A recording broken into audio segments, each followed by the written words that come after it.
President Zelensky has urged Donald Trump to visit Ukraine to witness the devastation caused by Russia's invasion.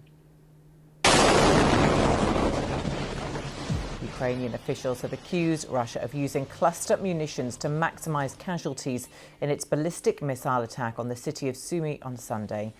The Ukrainian president told CBS News that before there were any decisions or negotiations with Moscow, President Trump should come and see for himself the devastation happening in Ukraine. You think you understand what's going on here? Okay, we respect your position. You understand.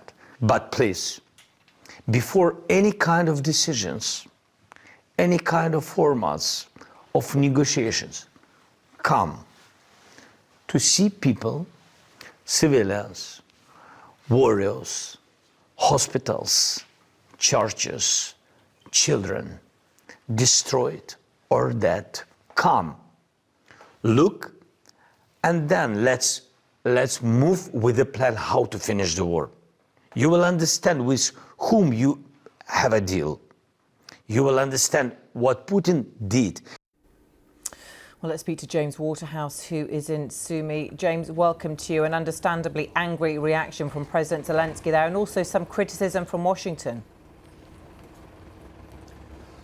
Yes, absolutely. I mean, the scene this morning is of a continued recovery effort, or it seems like rescue crews are clearing up the endless debris. There is shattered glass everywhere, and I'm standing in the middle of two blast zones where two ballistic missiles slammed into Sumy yesterday. These are several historic university buildings which have been pretty much destroyed from both impacts. And the site here 24 hours ago was one of deep devastation. Bodies were strewn everywhere, reflecting the civilian casualty pile from such an attack. Now, Donald Trump was asked about this attack. He described it as a horrible thing. He even suggested that Russia may have made a mistake. But I think when you're talking about ballistic missiles launched at a Ukrainian city on a bustling Sunday morning, it is clear Moscow wanted to inflict heavy casualties. In the past, it talks about a military dimension to its strikes. And even if that was so, even if there was a gathering of soldiers, for example, this is seen as acceptable collateral for Russia. It always has been. Now, President Zelensky is trying to bridge a widening gap between an America which is trying to spearhead ceasefire talks still, and Russia looking to capitalize on that endeavor. You are not seeing the White House after this attack condemn Russia for the missile strikes, and I think President Zelensky now is trying to use moments like this to convince American officials to come and see the realities of Russia's invasion for themselves.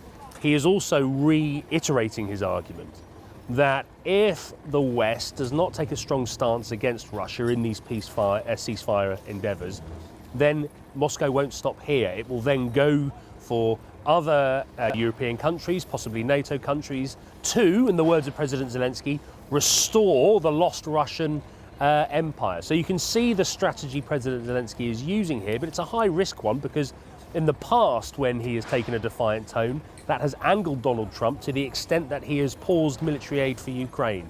Nevertheless, this, against a backdrop of continued airstrikes against cities like Sumy, which are 30 kilometers from the border, this has been an attack which very much has stood out from the rest.